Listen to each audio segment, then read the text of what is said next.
ఈ వీడియోలో అరుంధతి వృత్తాంతము అనే ఘట్టం గురించి తెలుసుకుందాం. మునుపటి వీడియోలో తెలుసుకున్నట్లుగా నా అనుగ్రహంచే నీవు అన్యులకు గోచరించవు. ఈ విధంగా శంకరుడు ఆమెకు హితోపదేశం చేసి అంతర్ధానమయ్యాడు కదా. శంకర వచనానుసారంగా సంధ్య మేధి తిథి యజ్ఞశాలకు వెళ్ళి తనకు గతంలో తపశ్చర్య విధానాన్ని బ్రహ్మచారి రూపంలో వచ్చి ఉపదేశించిన బ్రహ్మమానసపుత్రుడైన వశిష్ఠ మహర్షిని మనస్సులో భర్తగా స్వీకరించి ఈశ్వరవర ప్రభావం చేత అన్యులకు దృష్టిగోచరం కాకుండా అనగా బయటవారికి కనిపించకుండా ఆ మహాయజ్ఞ ప్రజ్వల అగ్నిలో ఆనందంతో ప్రవేశించి పురోడాశ రూపంలో తక్షణం దగ్ధమైంది. వెంటనే పురోడాశ గంధం సర్వత్రా వ్యాపించిన ఆ గంధ హేతువు ఎవ్వరికీ తెలియలేదు. అంతా ఈశ్వర ప్రభావం చేతే.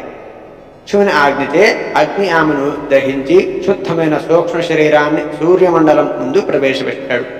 సూర్యుడు ఆమెను శరీరాన్ని రెండుగా విభజించి పితరులకు దేవతలకు ప్రీతిని కలిగించే నిమిత్తం తన రథం ముందు శాశ్వతంగా స్థాపించాడు.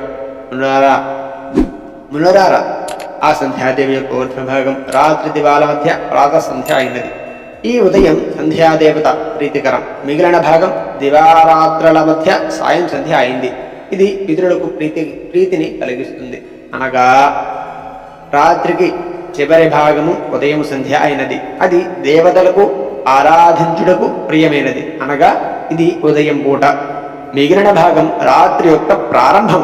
ఇది పితరులకు ప్రియమైనది. అనగా సాయంకాలము. అప్పుడు దయాళువైన శంకరుడు సంధ్య యొక్క ప్రాణాలను మనస్సుతో కలిపి సూక్ష్మ శరీరం నిర్మాణం చేసి ఆ సూక్ష్మ శరీరంతో ఒక అందమైన బాలికను యజ్ఞవేదిక నుండి సృష్టించాడు.